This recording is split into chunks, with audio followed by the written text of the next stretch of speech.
The story begins on a quiet day with Siyu sleeping pleasantly in his bed. Suddenly a book falls on his head. When he regains his senses, fragmented memories of an accident while exploring ruins flood his mind. Assuming he was rescued, he is disconcerted when he discovers himself in an unknown room. In front of him there is a mirror, and when he looks at it, he is surprised to see a completely different face and body reflected. It is then that he realizes that he has transmigrated to another body. A moment ago he was a young archaeologist, but now he is a common high school student. When scanning the room, his attention is focused on a book. When he takes it, he realizes that it deals with the domain of animals. When reading it, memories of his new identity begin to bloom. He discovers that he is no longer on Earth, but on a planet called Blue Star. In this world, animals, plants, and even elements of nature, such as mountains and rivers, can evolve to become intelligent and powerful beings. For someone on Earth, they would be similar to mythical creatures. Humans here possess special powers called dominion, which allow them to control these evolved beasts through meditation. Dominators create alternate dimensions in their minds, which allows them to capture and dominate these extraordinary creatures. Thanks to this ability, humanity has prospered, giving way to the era of dominion. Dominators are venerated as elites, but wild nature beyond human villages is dominated by powerful beasts that sometimes cause havoc. Siyu remembers that his current self lost his family due to a monster slaughter. With a clearer understanding of this world, he fully understands that he has transmigrated. However, this revelation does not impress him much compared to his past life. Now he is a nobody. Determined to get the best out of his situation, he reviews his state and discovers that he is only a learner in the pet center of the city of Glacier. Siyu takes the book titled Guide for Passers-by in Breeding Bases and remembers his lone request and the difficult life as an orphan that led him to be a low-ranking worker.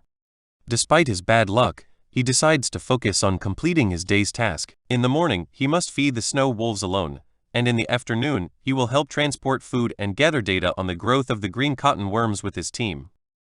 Knowing that the snow wolves are carnivores with intimidating violet eyes, Siyu doubts his ability to handle them, but reasons that if a learner can do it, it must be something manageable.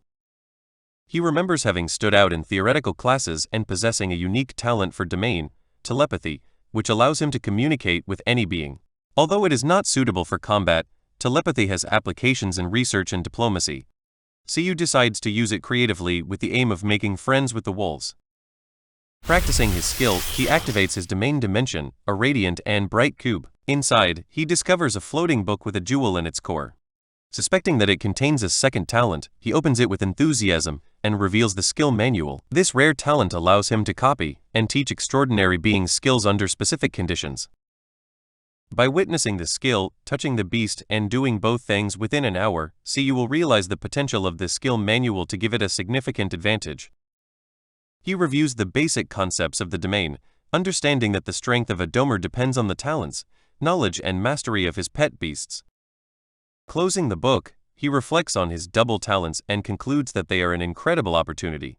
Siyu tries to understand why he has two talents and comes to a conclusion. Siyu from the blue planet has the talent of the skill manual, while Siyu the transmigrator has telepathy. With this reasoning, he calms down and realizes that having two talents is something positive, in fact, a bonus. Thinking positively, he convinces himself to use the available resources. His train of thought is interrupted by loud whistles that remind him that it is getting late. Siyu remembers his daily missions and rushes to his inn, thinking about the snow wolves that could be starving. Dressed in a camouflage suit and a blue scarf, he mounts an electronic vehicle towards the installation. Once there, he begins to look for food for the snow wolves. He finds some ice boxes and takes a look inside. Inside the boxes of fresh marbled meat that looks absolutely delicious. Siyu cannot help but notice that pet beasts eat better than most humans on the blue planet. When taking a box to transport it, 3 of his co-workers greet him and ask him if he is going to feed the snow wolves. They remind him that snow wolves are not friendly, and even hint that he might need clusters of lion teeth to cure them, just in case. Noticing Siyu's concern, they reassure him, assuring him that there is no need to worry while the Wolf King is present. His companions laugh and offer him help, but Siyu thanks them and assures them that he will be able to handle it. They greet him with their hand while Siyu moves away with 3 boxes on his back. Siyu enters another building and climbs a ramp that leads to the breeding area of the snow wolves. He decides that his priority should be to get used to this new world and that the relationships will come later, once he fully adapts to his environment. The breeding area is located in a region with snowy mountains. While unloading the meat boxes, Siyu stops for a moment to organize his thoughts. Suddenly 2 snow wolves appear behind him, his violet eyes shining when he detects his prey. A chill runs through his dorsal spine and he cannot say if it is because of the cold or fear. The wolves make a loud roar that overshadows him. Siyu turns around and shouts when he sees a herd of snow wolves that arise before him. Memories flood his mind, giving him critical knowledge just in time, like a computer that suddenly loads data.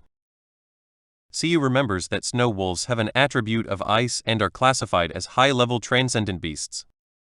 The snow wolves, which evolved in the snowy mountains, have the strength to destroy steel and the ability to stealthily hunt in snowstorms. His skills include freezing, crushing, cutting ice cream, snow mask and cold breath.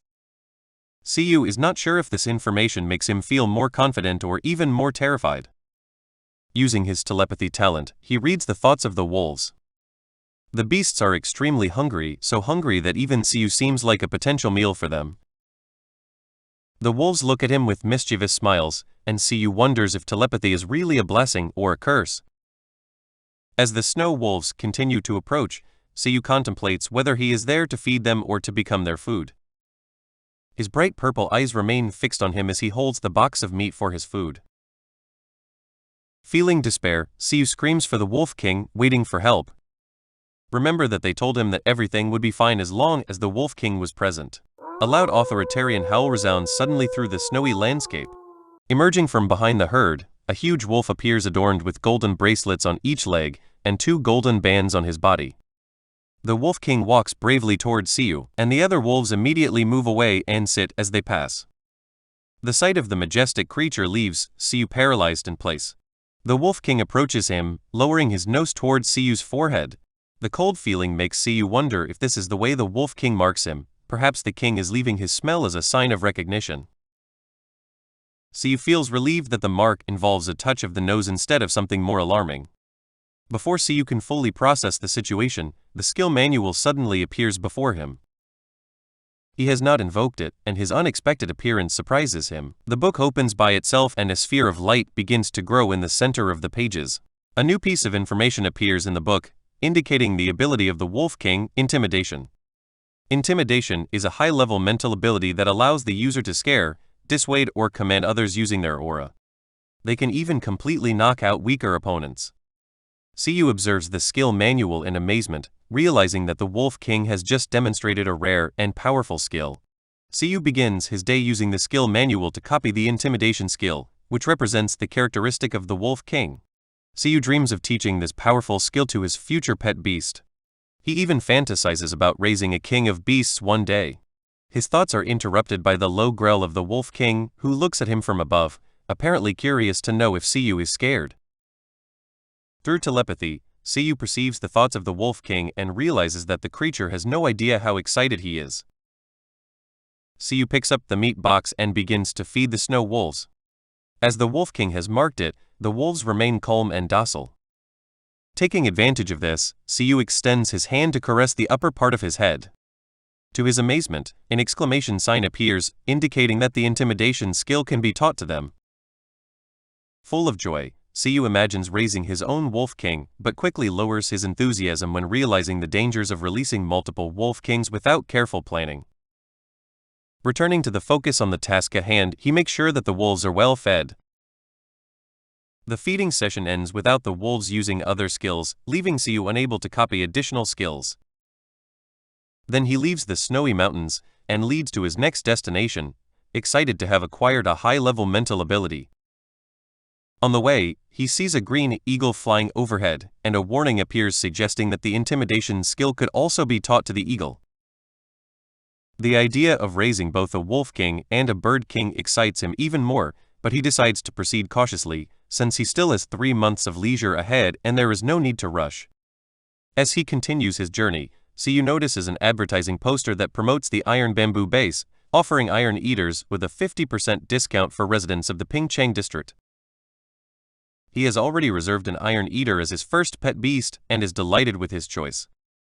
Despite his name, the iron eaters are incredibly adorable, with the appearance of pandas, green eyes, round bodies and fluffy fur.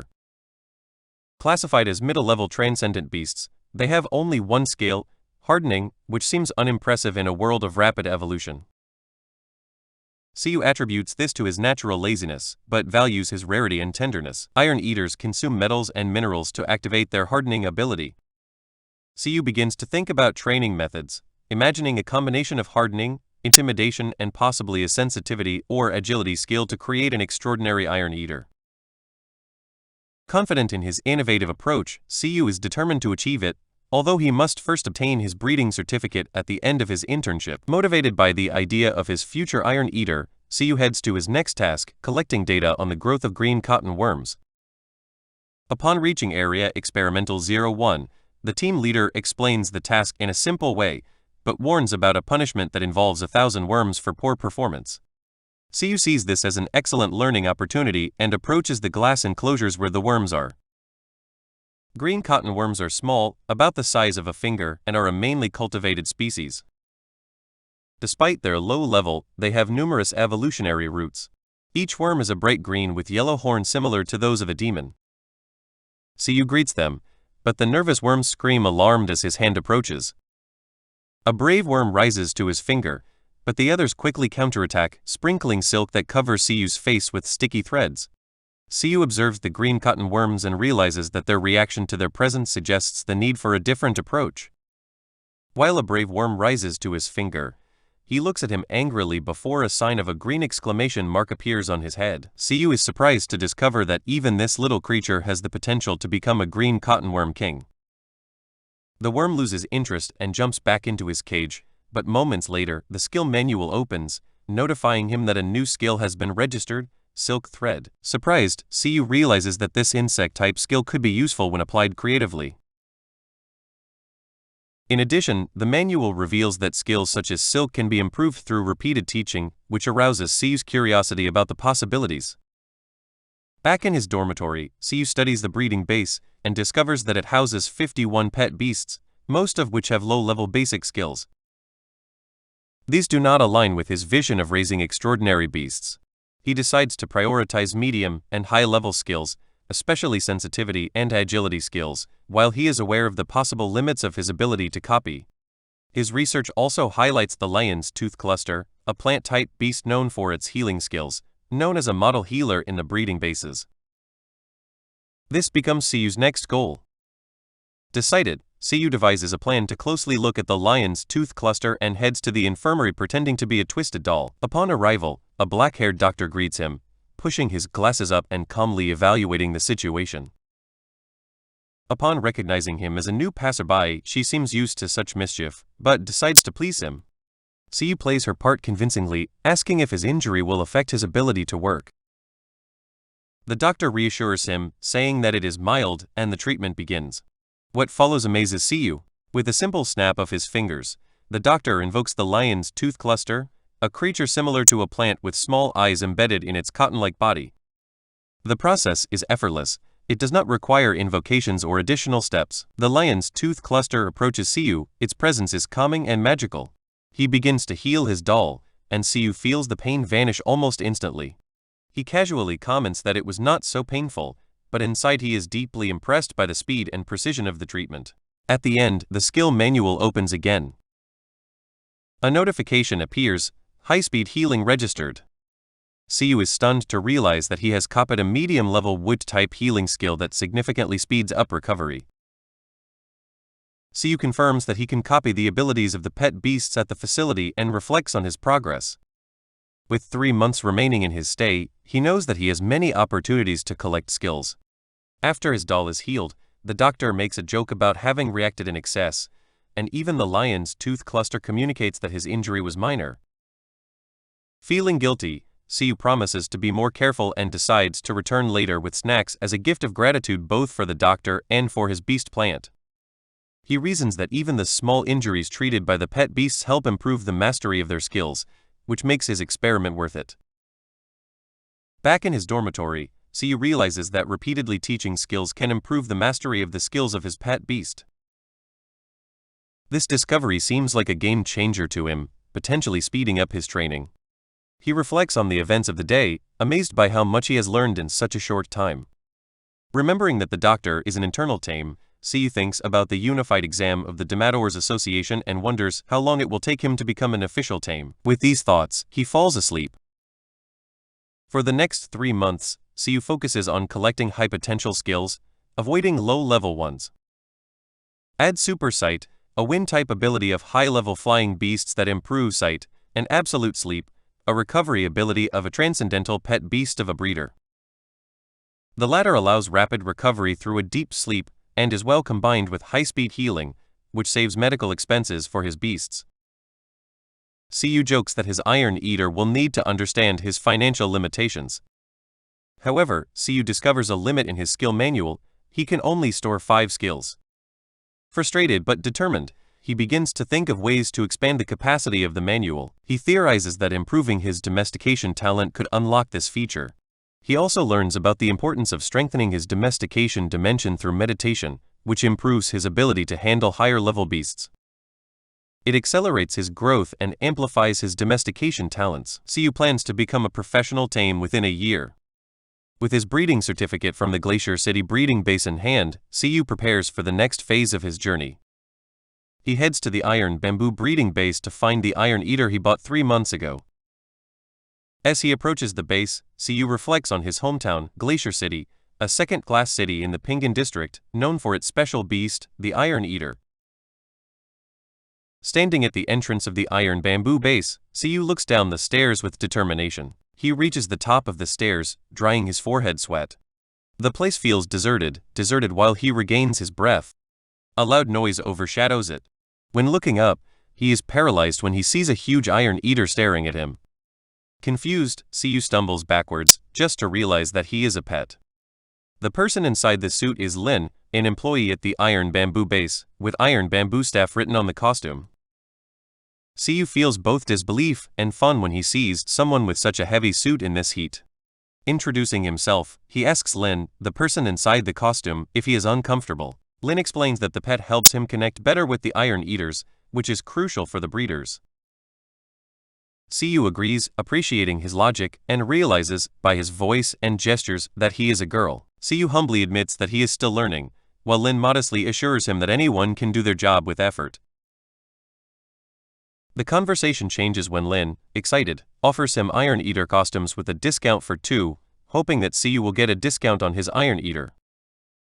Instead, Siyu, scolding, accepts, feeling slightly disappointed, but follows her inside. Lin takes off the costume, revealing a tall girl with long black hair and striking yellow eyes, dressed in a green panda sweater and short pants. Siyu waits in silence for him not to try to sell him the sweater as well. In the reception counter, Lin confirms that Siyu's documentation is in order and that he can pick up his Iron Eater. The emotion grows, but Lin explains that there is only one Iron Eater left since Siyu arrived late. The one left has health and personality problems, probably that is why he was not chosen before. Siyu compares his situation with that of Sketchum in Pokémon, feeling that this is his version of staying with Pikachu. Determined not to get discouraged, Siyu follows Lin through the peaceful surroundings of the Iron Eater. The area is serene, with trees, a forest and a walkway over a flowing river.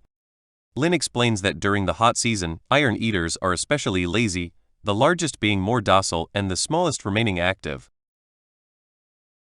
Finally they arrive at the last Iron Eater, who greets them with a frowning and annoying sign. While Siyu watches him, the Iron Eater suddenly sees a nearby tree with surprising strength.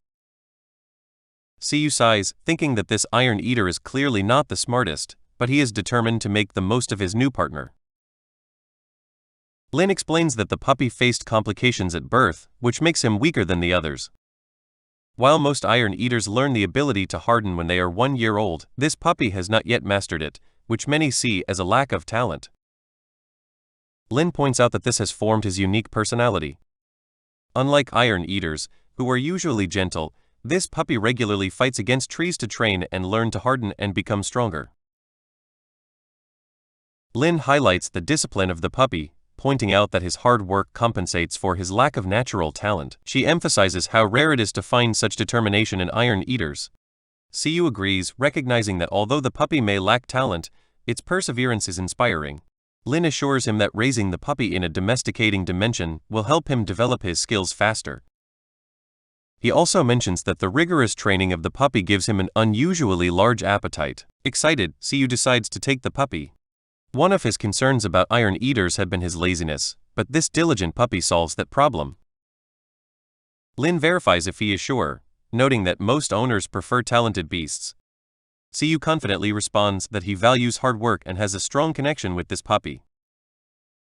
Lin smiles, reassured by his resolution.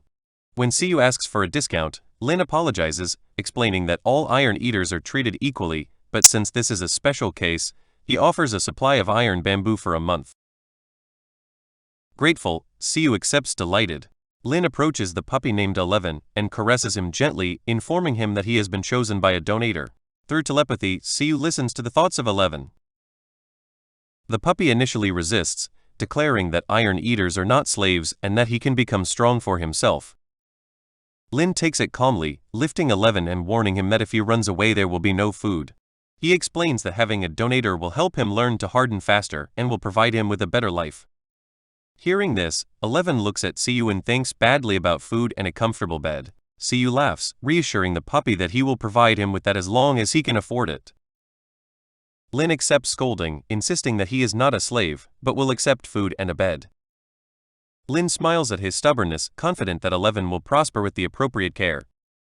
Siyu asks if they can forge a contract, to which Lin agrees, observing while they prepare. Face to face, Siyu and 11 form their bond and the contract is completed.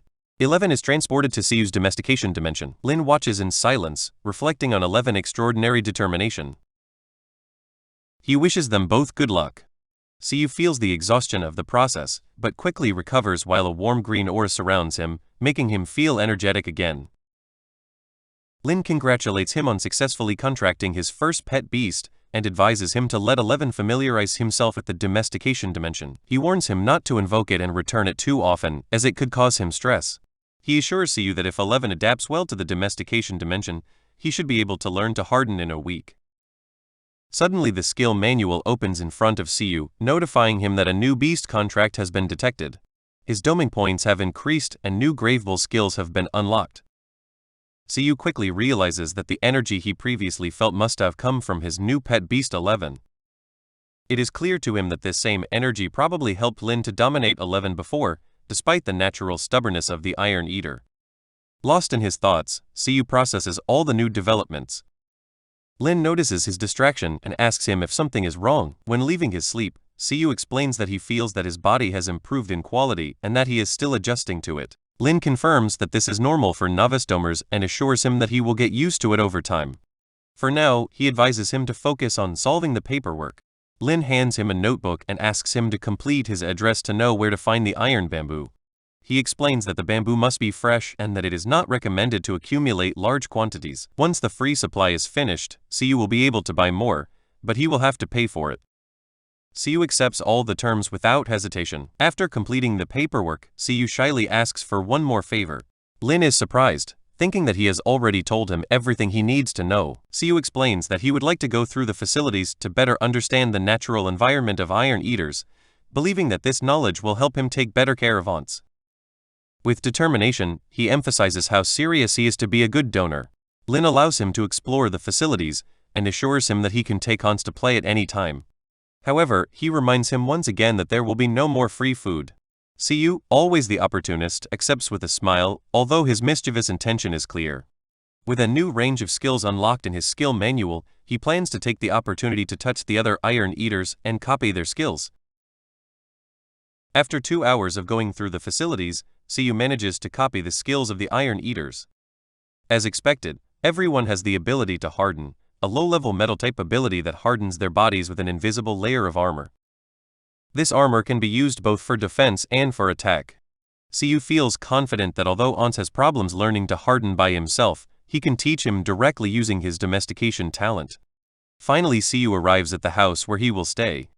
Although it is old, it has a large area with a tree in the corner, perfect for training Ans. He summons his Iron Eater, asking him to help him clean the house. Ans walks towards him without hesitation and places his face against Siyu's arms, letting himself be held. Overwhelmed by the tenderness of his pet beast, Siyu decides that such an adorable creature should not be doing mundane tasks such as cleaning. he completely forgets to clean, and using telepathy, he communicates his intention to teach his Iron Eater the skill. Ans looks up at him, somewhat confused, but responds quickly, making a fist. A thin blue film begins to form around his leg. Siyu is the confused one this time and asks Ans if that previous movement was hardening. Ans proceeds to explain in his own way that he simply took a nap, and when he woke up, he acquired the skill. Siyu looks at him fixedly and then smiles proudly. He gives him a pat on the head like a proud father, excited to see the effect of the first-hand domestication dimension. They had told him that it would take at least a week for Ans to learn to harden, but only 2 hours have passed. Despite the advance, Siyu tries to focus on the task at hand, cleaning the house. He asks Ans to help him tidy up the place, but the Iron Eater doubts, since everyone knows that Iron Eaters are naturally lazy and cleaning does not count as training. Siyu seems to be more interested in testing Ans's skills than making the house habitable. Siyu decides to teach Ans to harden again to improve his skill level. According to the Iron Eater manual he received, there are 4 levels for a skill: beginner, experienced, competent and perfect, with an additional level rare called impeccable. As Ans has just learned the skill, he is currently at the beginner level. To advance from beginner to competent, it would normally take around a month of training, although the skill manual allows you to teach skills again to speed up this process. Its logical nature leads him to consider the resistance and effectiveness of using this method. After thinking about it a bit, he decides to start by teaching Ans an easier skill from his Silk manual. However, Ans has no affinity for insect-type skills, which makes it impossible to learn it. Determined to experiment with this skill, Siyu begins to think about how to proceed. As if he were responding to his unspoken prayer, a rustling sound comes from nearby. Siyu turns around and sees a green cottonworm sitting quietly on a tree in his garden. Perfect! The worm screams when Siyu orders Ans to capture him without hurting him. This is the first battle in which Siyu sends his pet beast, so he remains cautious.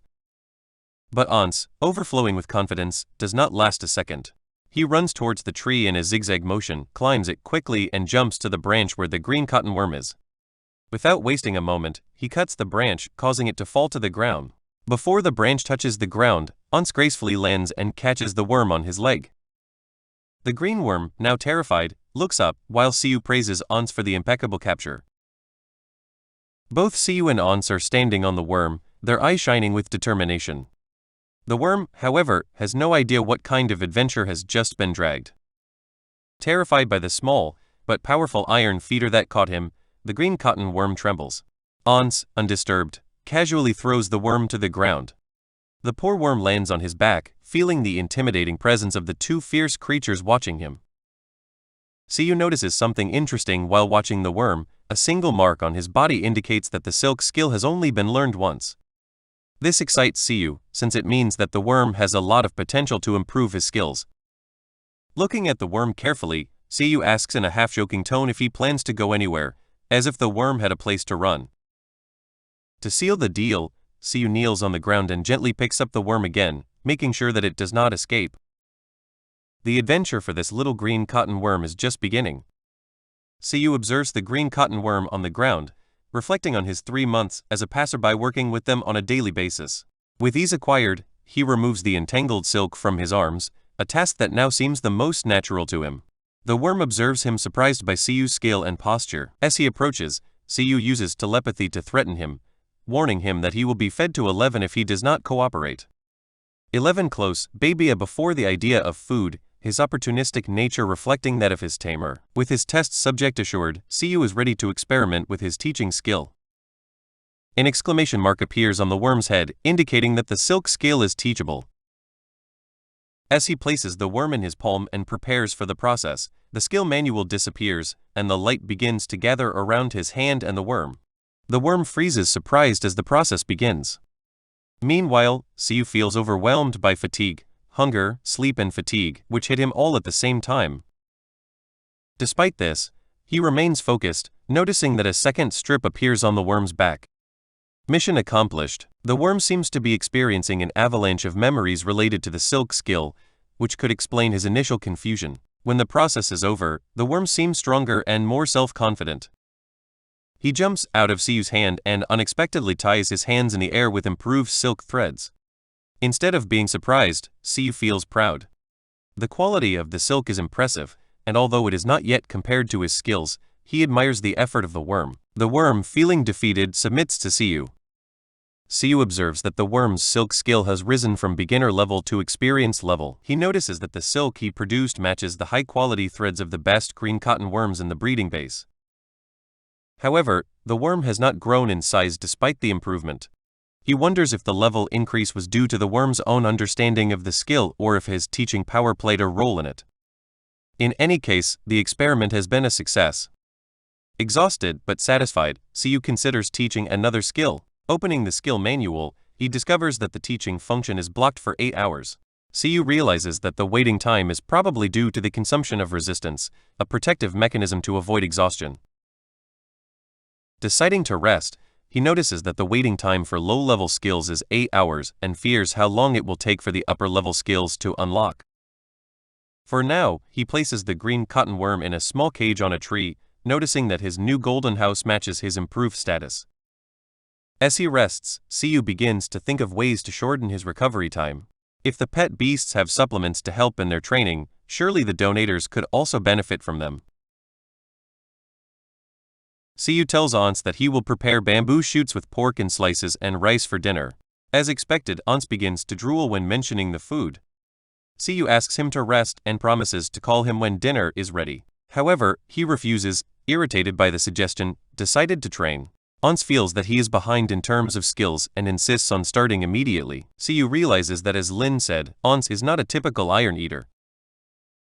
He wonders if Ans feels that he does not deserve the food unless he trains. After another attempt to make Ans rest, Siyu agrees reluctantly to let him practice outside. Ans's mood improves instantly. Once outside, Siyu realizes that there is no equipment for adequate training.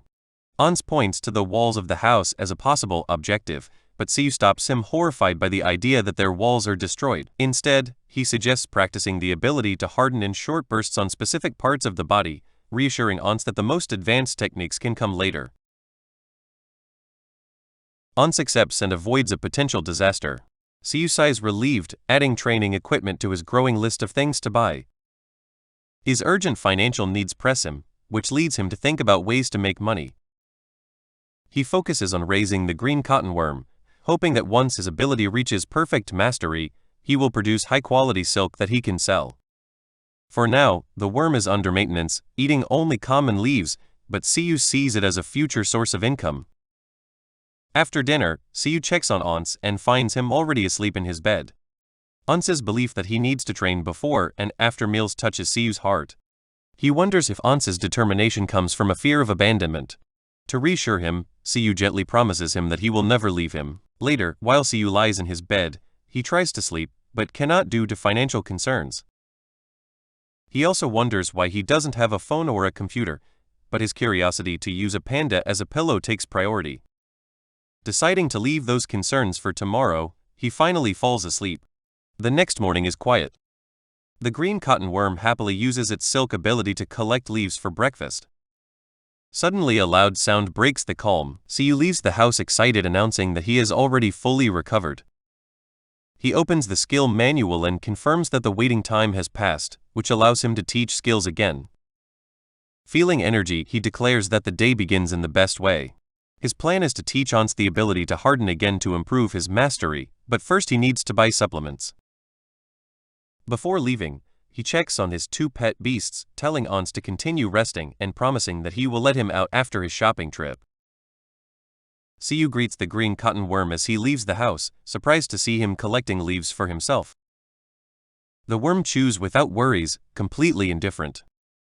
Siyu reflects on his diet, realizing that the worm has been eating the leaves of a careless pine tree instead of the nutritious plant that is in the breeding grounds. He decides to improve his diet by collecting better leaves on his way back to make sure that the worm stays healthy and productive. As he walks through the busy streets, he notices how much his life has changed since he became a breeder. At a traffic light, his attention is captured by a 2-wheel cart pulled by blue dogs. The driver, with a green Mohican, handles the dogs skillfully. Siyu feels a tinge of pity for the dogs, realizing that beasts are not only used for combat, but also for everyday tasks. His thoughts are interrupted by a woman screaming at her cat made of precious stones, a luxurious brown and white feline adorned with precious stones and gold bracelets. The cat walks down the street, much more expensive than Siyu's belongings, as the woman chases him. Siyu wonders who is walking who, if the woman or the cat. Remember that precious stone cats usually need a tamer to control them, but this one doesn't seem to have one. Siyu remembers that the optical skills of precious stone cats evolve when they are paired with a cat ice stone, which makes them highly valuable. The precious stones themselves are even more expensive. As he continues walking, Siyu begins to consider how precious stone cats could be another opportunity to make money in the future. He finally reaches the greenhouse, where an employee with curly green hair greets him.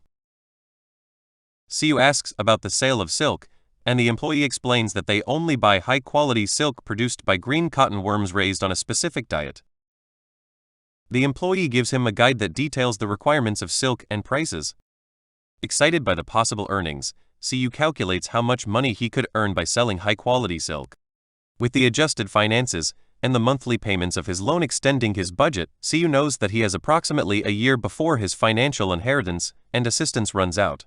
If he is not successful as a tamer by then, it is possible that he has to get a regular job at the breeding base and let go to aunts. Refocusing on his plan, Siyu decides that improving the silk ability of the green cotton worm to perfect mastery is crucial to his success.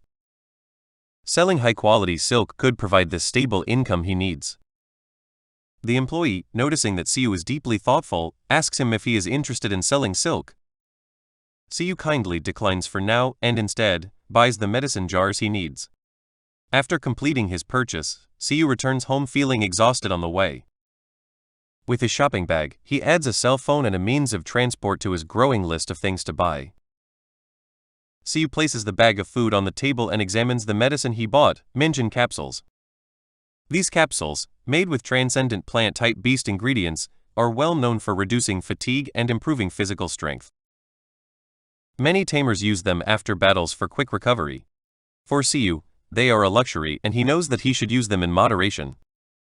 After a restful night, Siyu summons Ans, who stretches anxiously and prepares for the day.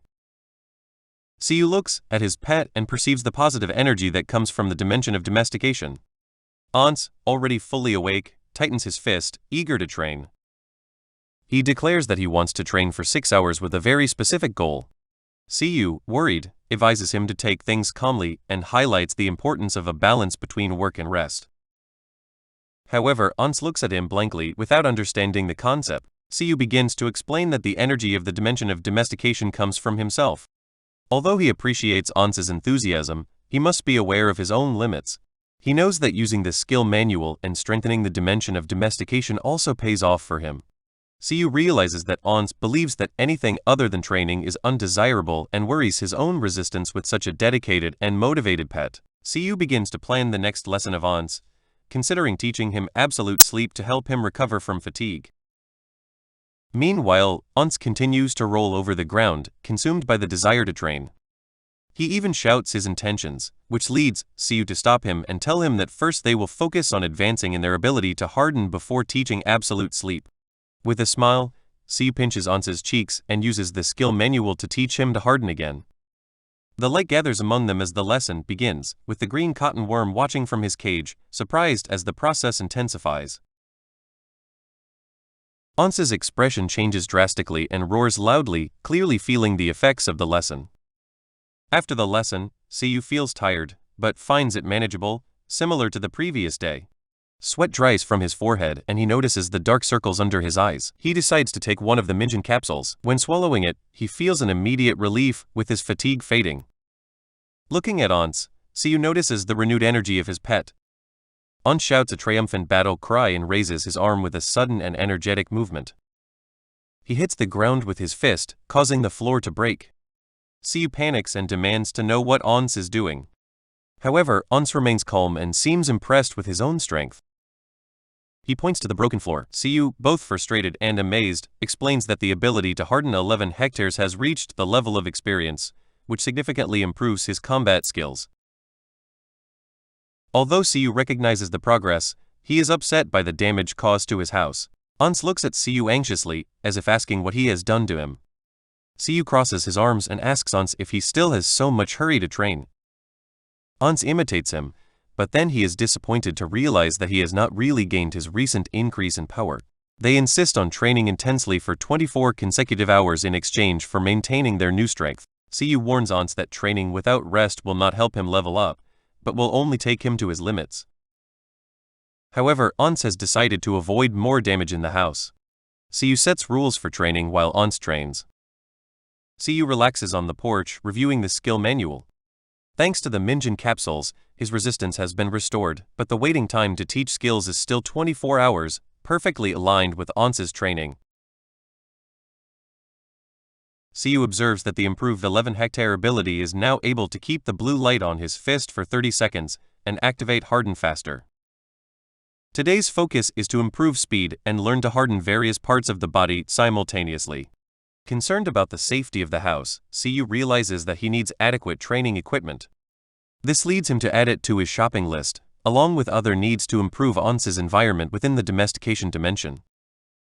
He decides that for Ans's growth, the environment is the key element to improve. While he reflects on his domestication dimension, he remembers that the intensity of bonding, scale, and environment are the key elements. With Ans already disciplined, Siyu focuses on creating the best environment for the growth of his pet. He plans to teach Ans absolute sleep to help him with recovery and is confident that with adequate care, Ans will progress quickly. However, financial restrictions are still a challenge. To address this, Siyu visits a store to examine steel options, aware of future costs. Despite the concerns, he calms down, making sure that the investment in Ans's growth will be worth it. The next day, Siyu's green cottonworm enjoys a healthier diet, as promised. Siyu meditates, focusing on improving Ans's domestication dimension environment. Watching Ans train with determination, Siyu eagerly waits to work on the skills to harden the next day. A new day begins and Siyu hears a knock on the door. He rushes to greet the visitor and sees that the steel plates of lasting alloy that he commissioned to the Fatso band have arrived. After completing the transaction, the distributor informs him that the items can be returned at no additional cost if they have any defects. Once the delivery is completed, Siyu summons Ans to help him inspect the boards. Ans appears, looking as cute as ever, but now with a red cape like a handkerchief, giving him a super panda look. Siyu feels excited to realize that improving the domestication dimension environment is already paying off. Feeling proud, he rewards Ans with more food for his progress. Siyu explains that they will focus on training to harden and begins to mention that hunting is not ideal for this. However, Ans shakes his tail, urging Siyu to test his strength on him, declaring that the brave iron eaters do not feel pain. Siyu discards the idea, knowing that he would be the one who would get hurt, and instead introduces the steel boards. He tells Ans to harden his body and practice throwing himself down on the boards from a height, naming the routine as training by fall. He explains that they can adjust the difficulty by changing the initial height. Ans hugs Siyu with joy and calls him a genius. Ans begins to train, easily breaking piles of steel. After inspecting his hands and noticing some cuts, he uses high-speed healing to recover instantly and continue training. Inside the house, Siyu reflects on Ans's progress. His ability to harden has reached the competent level, and the steel boards serve both as training tools and as food. Meanwhile, the green cottonworm silk has also reached the competent level, producing stronger silk. Siyu feels satisfied with the supplements that help him train both beasts efficiently. With the abilities to harden and silk constantly progressing, Siyu decides that it is time to test his skills in combat. He calls Ans to take a break and eat something to conserve energy for a real fight.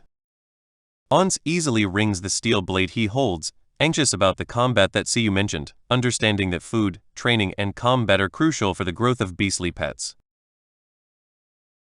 Siyu decides not to rush into dangerous encounters, and instead opts for a battle held in a well-reputed center, making sure that the fight is against a beast of the same level. On the way to the battle center, Siyu reflects on the exams he must pass to become a professional domador.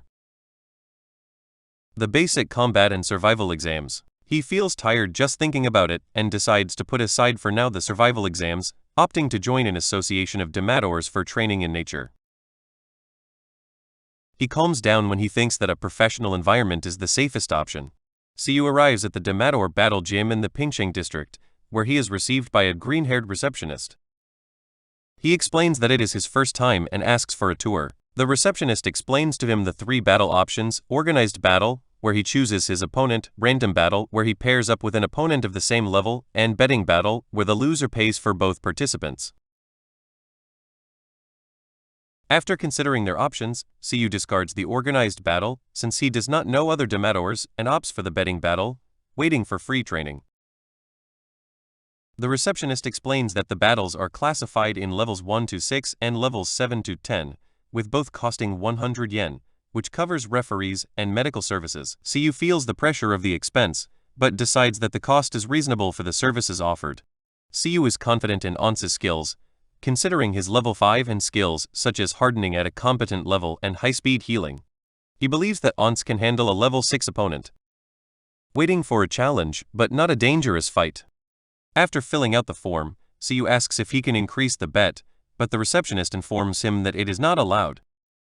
A card is given to him and he is asked to wait in the locker room for his opponent. In the locker room, Siyu notes another Demador, Shen Kai, filling out his own form.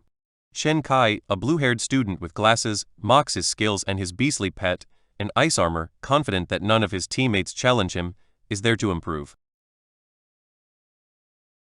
The 2 Demadors realize that they will be opponents, and soon they are called to Arena Once, a huge oval arena full of spectators. The arena manager and referee, Sibai, informs them that they have an hour to use the arena, then gives the signal to start the fight. Siyu calls his pet, and Once takes a step forward, standing proudly in front of Siyu, ready for battle. Once is a level 5 Iron Eater, Metal Transcendent, with hardening at a competent level and high-speed healing at beginner level. Shen Kai calmly opens his domestication dimension, crossing his arms, while a figure in the shape of an armadillo materializes behind him. Ice glaciers form around the arena and a majestic ice armadillo emerges. The beast stands tall, with its yellow eyes shining, blue and yellow body armor and sharp claws. The ice armadillo is a level 6 transcendent ice beast, with experienced level ice armor and ice cut. The battle is broadcast live in the gym locker room, attracting a crowd. Hua, a student in the public, recognizes Chen Kai as one of the strongest swimmers of his grade. She confidently explains to her friend that no one in her class can defeat Chen Kai and praises the power of the ice armadillo. Noticing Siyu with an Iron Eater, she predicts that Siyu's chances are slim, believing that Once is not strong enough to break the ice armor. Back in the arena, Shen Kai orders his ice armadillo to use Ice Cut. The beast advances at lightning speed, its claws shining with icy energy. The referee and spectators are amazed by the strength of the armadillo as the attack impacts. Once activates Harden, and to everyone's amazement, the claws of the ice armadillo break under the impact, unable to harm him, who remains unharmed. Taking advantage of the moment, Siyu orders Once to counterattack. Once jumps high in the air, aiming at his opponent.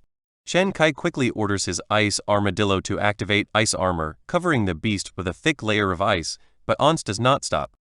He hits the shield of the ice armadillo with his hardened fist, breaking it.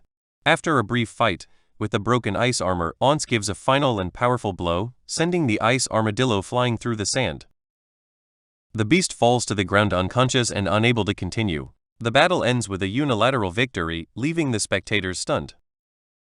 Siyu smiles, proud of his hard work and training, while Chen Kai, with his eyes wide open, screams in disbelief at the impossible turn of events. Shen Kai's ice armadillo collides with the wall, the beast immobile. Shen Kai stares in disbelief, murmuring that he is anti-scientific, insisting that he did not create a half-effective ice armadillo. Siyu, pleased with the result, mentally reviews the battle. He is impressed that the hardening of the worked even better than expected, and wonders if his celebration dinner the night before helped raise his morale. The referee approaches to review the unconscious ice armadillo. Siyu, confident that the battle is over, does not even consider the possibility that the ice armadillo will rise. His thoughts quickly focus on finding stronger opponents for future battles. The referee, equally amazed by the speed of the fight, wonders if the hardening of the really was at a competent level, especially for a level 5 Iron Eater.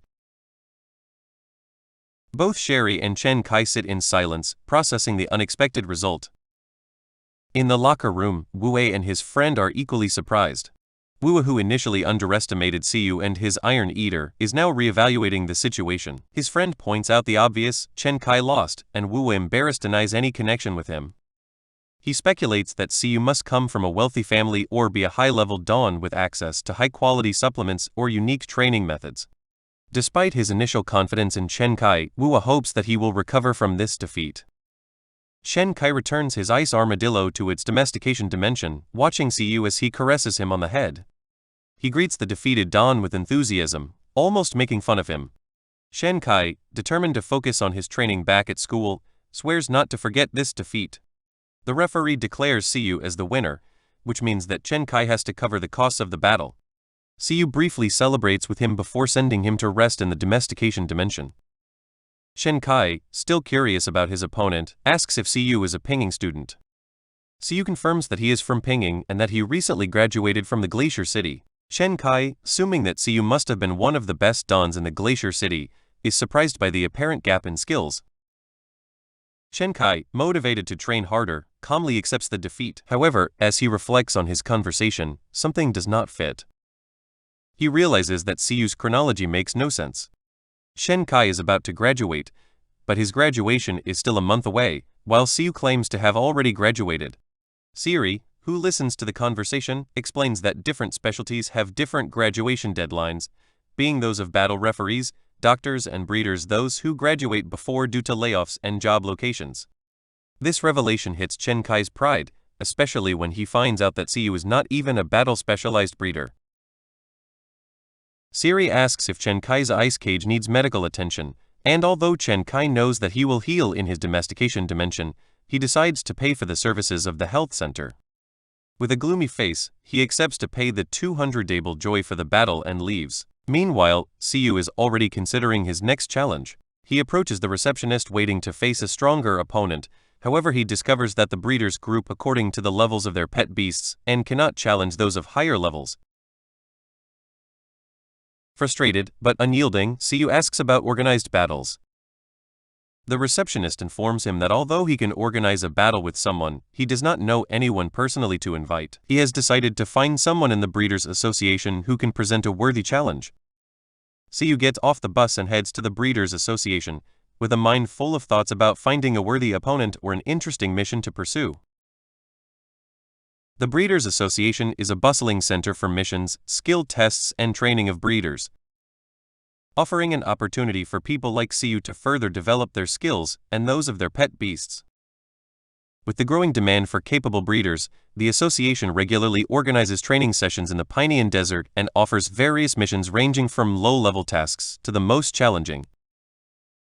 Despite his usual preference for more profitable adventures and generating money, Siyu wonders if any of the available missions could be suitable for his training. Inside the building, Siyu immediately heads to the mission application machine. Although he has the money in mind, his focus today is to find a mission or an opponent to challenge him and help him grow. After reviewing the missions of 1, 2, and 3 stars, Siyu feels disappointed. Many of the tasks available, such as capturing stray cats or exterminating earth rats, seem tedious and far from what he is looking for. He laughs to himself about how absurd some of the missions are, such as one involving winged lobsters, and that would consist of flying to catch the plagues. Siyu notices that although fun, these missions do not do much for his development. However, one mission draws his attention: exterminating earth rats. These little red creatures, although weak individually, are cunning and can become dangerous when they attack in groups. Siyu sees the mission as an opportunity to work on his reflexes, imagining it as a game of hitting moles. He decides to accept the task, hoping that it will improve his agility and precision, skills that would be valuable in future battles. Siyu takes the card from the Earth Rat mission and begins to leave, but then sees the face of Chinky, who, even recovering from his defeat, raises his eyes surprised when Siyu greets him and casually asks him how his ice trap is. Chinky admits clumsily that his pet has recovered, but that his pride is still hurt by defeat. When Siyu asks him if he is taking a mission, Chinky is curious to know what kind of task someone as skilled as Siyu would choose. Siyu shows him the card of the Earth Rat mission and explains his plans to exterminate the plagues. Chinky is surprised that Siyu intends to approach the mission alone, pointing out that Earth Rats are dark and difficult to catch in large groups. Most of the nomads, he explains, form teams to approach the mission more efficiently. To Siyu's surprise, Chinkei enthusiastically proposes that they form a team to face the mission together. Although Siyu initially considers rejecting the proposal politely, Chinkei reassures him, saying that he will recruit 2 of his classmates, forming a team of 4 people. Chinkei even begins to develop a detailed plan, assigning roles such as distracting, fearing and attacking rats, which makes Siyu feel that they are preparing for a much greater battle. After thinking about it a bit, Siyu accepts. Facing a swarm of earth rats could be too much to handle alone, and forming a team could provide valuable experience in teamwork and strategy. It could also help him establish connections with others, which could be useful later. Chinkei feels excited by Siyu's acceptance and promises to recruit his classmates by the time night comes. Meanwhile, Siyu heads to the weed-free store to stock up on supplies for the mission. The attendant, who recognizes Siyu for his frequent visits, gives him several boxes of cleaning capsules, giving him a worried look. Siyu softens the situation by explaining that he has been working a lot, and that he himself has been feeling a little weak, an excuse he uses to avoid drawing attention to his frequent supply purchases. However, he decides that he must soon find a different supplier to avoid looking too dependent on supplements. After a long day, Siyu returns home and happily finds A11 eating bamboo, satisfied with the victory obtained. Siyu quickly eats dinner, pleased with the success, but his mind is already on the next step of his journey. He looks at A11 with determination in his eyes and announces that it is time to learn a new skill. He pinches his face playfully, but A11 seems discouraged, feeling that his strength must come from his own efforts, not from external help. Despite the hesitation of his pet, Siyu does not waste time and begins to teach him the ability to supervise. Siyu explains that supervision will improve A11's sight, granting him superior vision and night vision when activated using mental energy in an instant. Siyu teaches the skill, getting exhausted while A11's eyes shine with green light. The curious about his new skill approaches the door to test it. The results are immediate. A11 can see clearly at night and quickly decides that this skill will be a useful addition to his training, allowing him to work even harder, especially during the night. Meanwhile, Siyu struggles with the effort it has cost him to teach the skill. He realizes that the waiting time to teach a new skill has extended to 48 hours and feels the effort in his body, although he secretly hopes to have a quiet night. However, A11, already impatient to put his new skill into use, is ready to start, while Siyu, although tired, is happy to see the enthusiasm of his pet. On the other hand, Chinkei is busy making arrangements for his extermination mission of land rats. He opens his chat group looking for volunteers to join the team and is surprised when Yue, the girl with pink hair from before, sends him a private message. She admits having seen the battle between Chinkei and Siyu and expresses interest in learning how Siyu trains his Iron Eater. Taking advantage of the opportunity, Chinkei invites Yue to join his group and asks him to bring someone with a control-type pet. The next morning, Siyu meets Chinkei in front of the Slayers Association. Siyu looks exhausted but hides it, pretending to be fine. When the rest of the team arrives, Yue and his friend Yuin, Siyu is surprised to see that they bow and call him master. Despite the discomfort, Siyu reassures Yue, who seems ashamed of the disparity in skills between his Iron Eater and him. Each member of the team presents their pet beasts. Chinkei presents his level 6 Ice Trap, Yue presents his level 6 Iron Eater, and Yuhin presents her Entanglements, a plant-type beast with the ability to intertwine. Siyu briefly explains that his Iron Eater is level 5 and has a competent level of hardening, which surprises others. They are especially surprised by the skill of 11 with hardening, although Siyu remains silent about the effort and training he has involved. After the presentations, the team registers their mission and gets on the bus towards Villaveke. During the trip, they chat to get to know each other better. Chinkei is surprised to know that Siyu is a better breeder and not in combat. Siyu explains that it is unpleasant for him to fight and kill. On the other hand, he believes that mastering the art of breeding pet beasts is key to long-term success. He shares that his breeding experience helped him train 11 to develop a competent level of hardening. When the bus arrives at Villaveke, the team is warmly received by the villagers and a green diving uniform is given to them. The cheerful atmosphere helps to lift everyone's spirits as they prepare for the task they have ahead. Siyu, taking the lead, instructs the team to summon their pet beasts and prepares to use 11's supervision to locate the earth rats more efficiently. Siyu excitedly asks Siyu if 11 was also acquired at the iron bamboo breeding base. Siyu denies, confirming that this is not the case, but Wano is satisfied with that answer. She speculates loudly that Siyu could be an apprentice of the Bamboo Rock Gym, a prestigious training center dedicated to raising iron eaters. Siyu explains that the Bamboo Rock Gym is a specialized academy run by the great Master Tamer Lin, a legendary figure in Pinyin.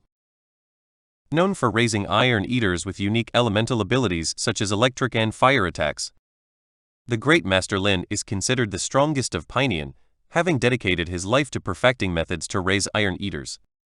Given the remarkable progress of Siyu with 11, it is natural that Wano assumes that he is connected with the gym. Yu Hin intervenes and mentions that although the great Master Lin is undoubtedly powerful, his daughter Suhu could surpass him one day. She was the youngest professional tamer in Pinyin, passing her professional exam at 18 years old before enrolling in one of the 9 majors. Now graduated, her current rank and skills are unknown, but her reputation as a prodigy is still strong. The students discuss Siyu's career, realizing that she also specialized in breeding and returned to Pinyin to investigate. Yu remembers talking to Lin when she helps choose her own iron eater. Hua remembers that Lin's goal is to investigate whether iron eaters can evolve more, a task that has even disconcerted his father, the great Master Lin. However, Siyu quickly changes his mind when he begins to growl and scratch the ground. Siyu confirms with a smile that 11 hectares has detected a land rat, and the group immediately takes action. Shen Kai takes out a pair of binoculars and locates exactly the location of the rat. Along with the guide of 11, they locate their first target, a level 4 land rat running through the field with an apple in its mouth. Shen Kai explains that the rat is isolated, which means that there is little danger, but they must act quickly to capture it before it reacts and escapes. Yu Hing reminds the group that land rats are highly sensitive to temperature changes, more than sound or light, so their pet beasts, especially iron eaters and the ice armadillo, could alert the rat if they get too close. The plan is to send Brambles closer, since he can pass through a plant and use interlacing to capture the rat. The team puts the plan in motion immediately. Brambles extends his vines towards the land rat, but the rat turns out to be incredibly fast. He drops the apple he was holding and runs through the field. The ice armadillo jumps in front of her, trying to block his escape, but the rat easily jumps on the beast and heads straight for a nearby hole. Before the rat can escape, he lands directly in front of the hole with such a strong impact that it scares the rat. With 11 blocking his path, the rat freezes momentarily, which gives Brambles the opportunity to use interlacing successfully. The land rat is now surrounded by 3 pet beasts, all of which contributed to his capture, but the focus is clearly on 11. The students, surprised by the strength of the landing of 11, realize that even a horde of land rats would have difficulties against this iron eater. With the first objective secured, the group takes a brief moment to catch their breath. They deliver the land rat captured to Siyu, recognizing that without the presence of 11, the rat could have escaped. Despite the successful capture, the group now understands that land rats are more challenging than they initially thought. Even Yu Jing's Brambles, a natural predator, could not capture the rat immediately. Shen Kai and Yu give Siyu a thumbs up as a sign of approval for the good work done. But Siyu knows that the real merit is 11. While the group discusses their progress, Siyu calculates the payment in his head to 10 coins per land rat. Capturing 100 rats would justify the effort and nutritional costs necessary to recover later. He decides to focus on using this mission to train the superior vision ability of 11, which will make it worth it. The group develops a new strategy, deciding to separate to cover more land efficiently. They agree to only attack lonely land rats and regroup at noon if someone finds a horde. Yu Jing enthusiastically poses a challenge to see who captures more rats, which motivates everyone to make more effort. However, Wu appears a little worried, knowing that she will probably be last. He doubts that his iron eater and 11 are not of the same species. Siyu places herself in position with 11 and telepathically instructs her iron eater to point to 20 land rats before noon. However, 11 declares with serious determination that she will catch 200. Siyu tells 11 that she does not care about numbers, as long as the cultivated lands and fruit trees remain intact. To keep 11 enthusiasm under control, Siyu severely threatens to deduct the cost of any damage to her food budget, which immediately calls the attention of 11, who agrees to proceed cautiously. They review their plan for the day. 11 must train his reflexes and his physique. Siyu encourages him to refrain from using skills and assures him that the mission will still be easy. Siyu knows that using skills would inevitably lead to the destruction of the environment. To compensate for this restriction, he promises to buy extra food with the reward money. Motivated by these terms, 11 makes a gesture of approval. 11 begins to work. He runs and catches a land rat with his bare hands, then runs quickly from one side to the other chasing the pests while Siyu watches next to a premises. The premises asks Siyu if his pet beast is really an iron eater, because he has never seen one so hardworking. Clearly 11 is unique in his class, holding land rats in each hand and even biting one. Telepathically, 11 asks Siyu why they are not teaching him the ability to sense the earth. He believes that digging in the ground and catching the rats there would be much easier. Siyu asks 11 if he now sees the value of learning more skills. He only looks at him triumphantly, stepping on a land rat while he still holds the others in each hand. Siyu tells him that he will not teach him that ability because he plans to save the ability spaces for the rare ones. The premises then asks them to stop, saying that it is difficult to keep track of the numbers due to how fast everything is happening. He can't believe he's seeing such a proactive iron eater. 2 hours later, 11 continues to bounce from one side to the other, while the other 3 students have already returned.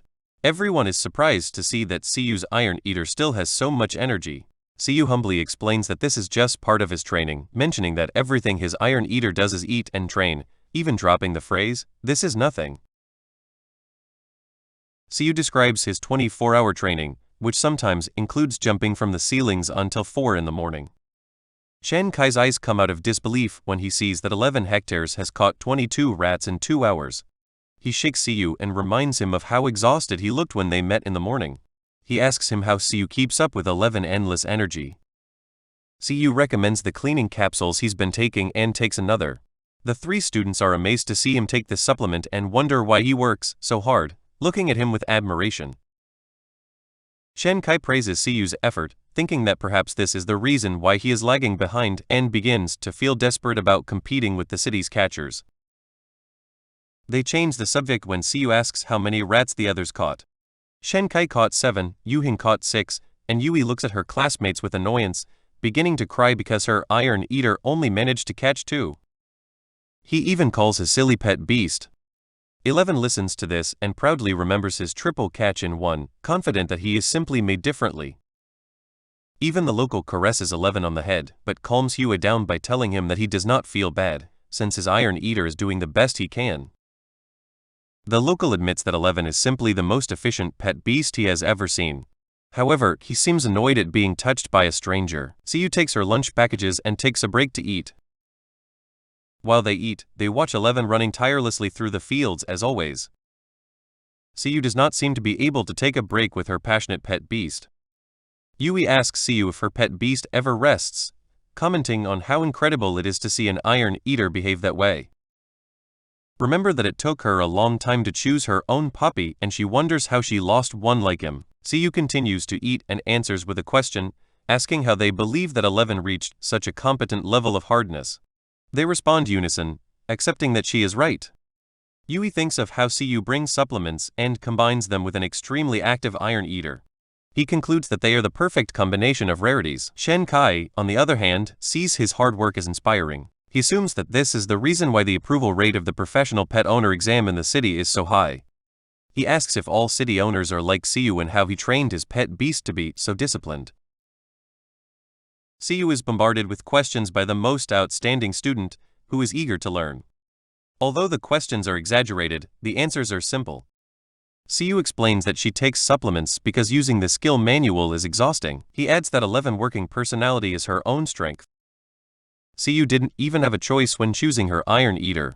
Siyu admits that her association with 11 is a coincidence and cannot be easily explained. Shen Kai gets up, convinced that hard training is the key to success. Yuan also gets up and promises to buy cleaning capsules. Shen Kai smiles thinking he has discovered the secret recipe. If Siyu can do it, he also thinks he can. The students are young and full of hope.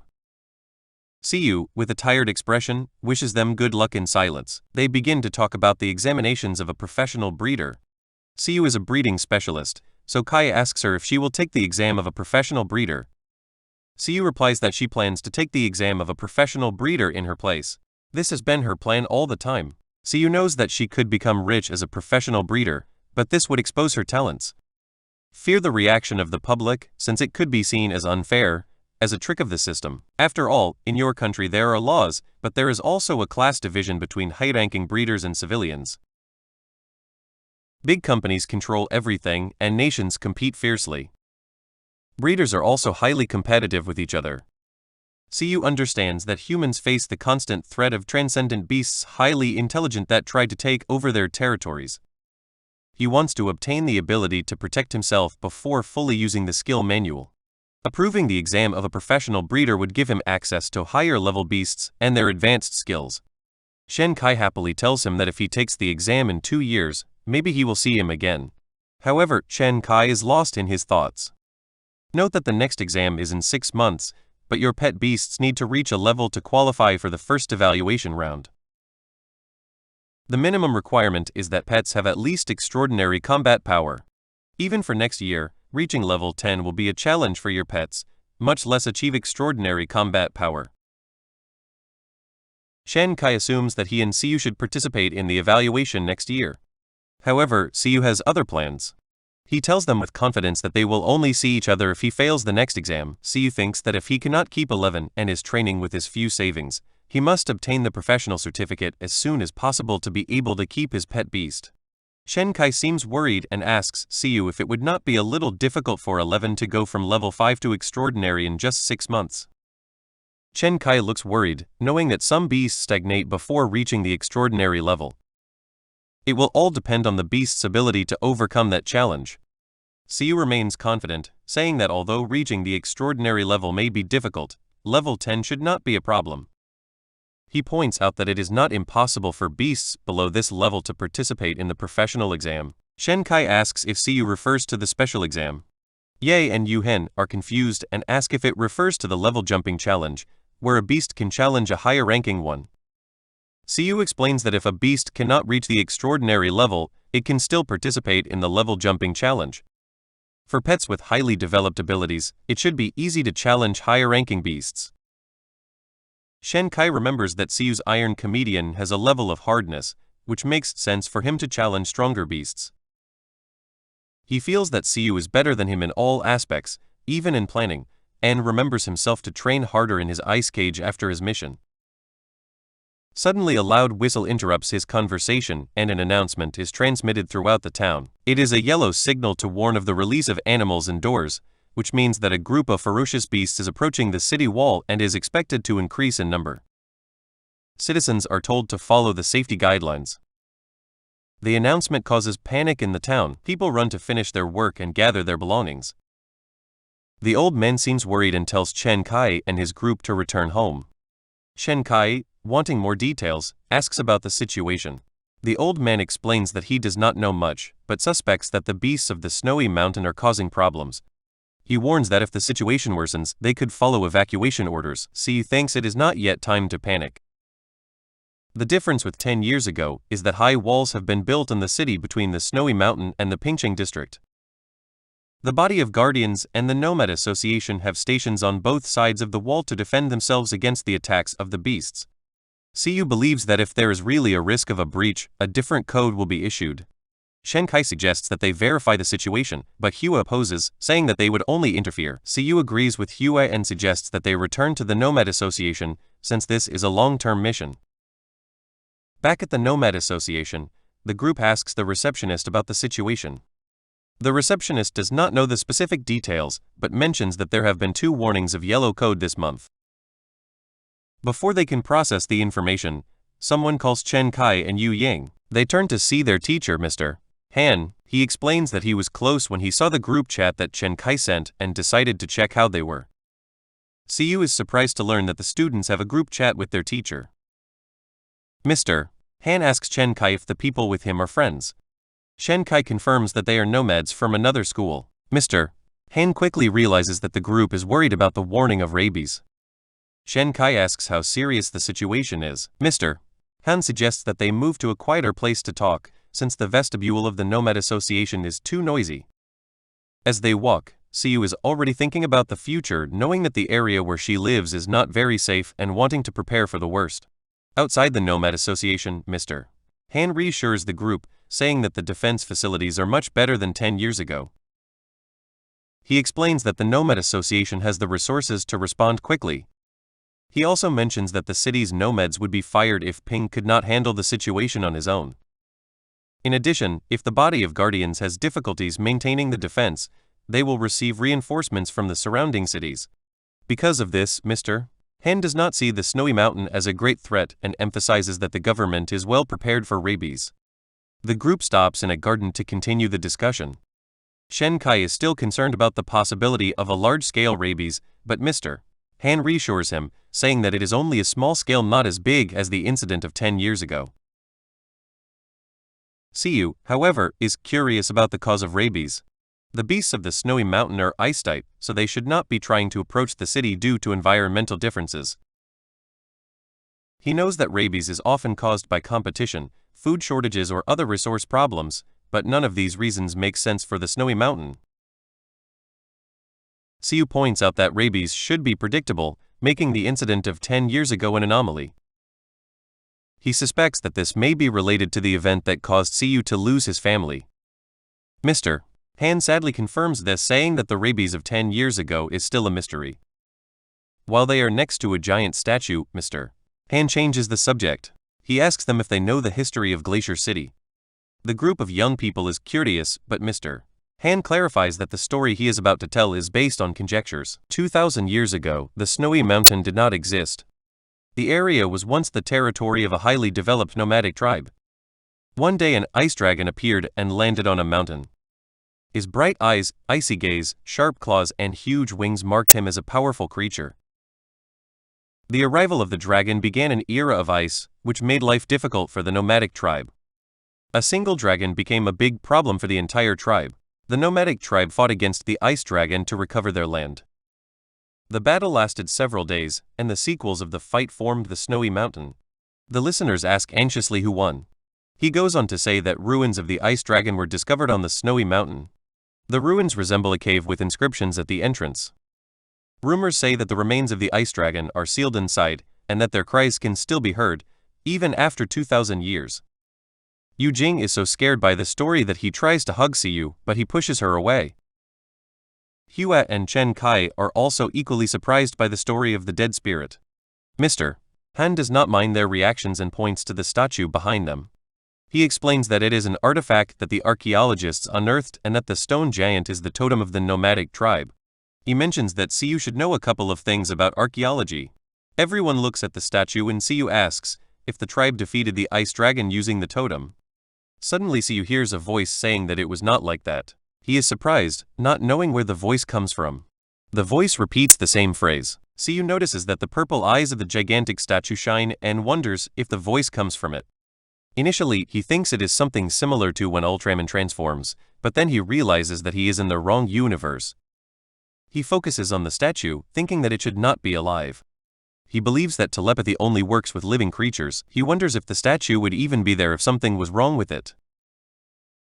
The voice is repeated again. Siyu is disconcerted. Yu, noticing that he is distracted, brings him back to reality. Although Siyu seems nervous at first, he assures them that everything is fine and that he is just admiring the statue. He concludes that others cannot hear the voice. He feels like telepathy, but this time it is the statue that initiates the contact. He thinks that the statue could have become a spirit, but since they are in a crowded area and other swimmers are close, they should have noticed it. Siyu wonders if fatigue is making him lose his mind. Mr. Han then has to go on a date and assures the group not to worry about the rage, saying that the swimmers can handle any situation, even if the ice dragon resurrects. Chen Kai thanks him and then asks the group if they want to return to hunt rats from the earth. However, Siyu has other plans. Before they can finish asking him, he is already running away. Chen Kai realizes that he does not have Siyu's contact number and wonders how to organize the next mission. He also wonders if Siyu even has a phone. Siyu goes directly to the Pingcheng District Library, clearly looking for clues about the stone giant. He collects many books about the history of Blue Planet, reading about the legends, the totem and the eras of domestication. The era of legends was when legendary beasts ruled the planet. During the era of the totem, humans began to live in territories controlled by powerful beasts. The era of domestication began when humans dominated the art of domesticating. The era of domestication is divided into ancient and modern times. More than 100 years ago, 7 human nations formed an alliance. Although the books offer a detailed story, there is some information missing. CU searches the database for the Alliance of Domestication, but finds illegible or missing data. There is no record of the disappearance of the first legendary beasts or of the battle of 2,000 years ago. He finds this suspicious, as if something was being hidden. Despite this, CU learns a lot from the history books. His curiosity awakens as his archaeological instincts take control. The mystery has caused this reaction in him. Remember how, on Earth, he became a mythologist and explored ruins every day until a mountain collapsed over him. That event led to his transmigration here, where everything is more dangerous than on Earth. They regret not having stayed at home to play games or read comics. CU pulls her hair, frustrated by the past. Now that he is here, he wants to live safely and enjoy this life. He closes the book in front of him. Despite the intriguing mysteries of the history of this world, he decides not to live in the same way as before. He stands in front of the giant stone statue again. Using telepathy, he asks him if the statue spoke to him before and if it disapproves the story shared by Mr. Hank. CU is frustrated when the statue does not respond. Annoyed, he threatens to leave if he does not speak. Continuing without receiving an answer, he turns around, remembering that Mr. Hank was based on theories without real proof. Determined to discover the truth, CU orders the statue to reveal what happened to be able to share the true story. Suddenly the statue begins to tremble and CU feels a sense of victory. But when it creaks, a purple light bursts from inside. A strong thunder follows and the light arises uncontrollably. Despite the chaos, CU remains unmoved. He looks at the statue fixedly waiting for more, when a terrifying purple ray, like a thunder, hits the place where the statue was. CU's face turns pale as the panic takes over him. He realizes the gravity of his previous question. The brave CU of before now runs out of the light, shouting for 11 to save him. The commotion spreads and the citizens panic, thinking that a rage is occurring. Some try to calm others, suggesting that it could be an earthquake. Meanwhile, the president, being notified of the unusual events, looks out his window feeling that something important is happening, although he remains calm. CU, still not knowing the full magnitude of what unleashed, returns home anxious. He gives food to 11, urging him to become stronger to protect them in this dangerous world. He devours the food without saying a word, apparently oblivious to CU's concerns. CU reflects on the previous events, the rupture of the statue and the horror on his face. He deeply regrets his actions and prays that everything is fine. He decides to stay at home for safety, entering confinement mode, planning just to go out for the essential. While CU tries to calm down, Warren approaches him, reminding him that he has not yet been fed.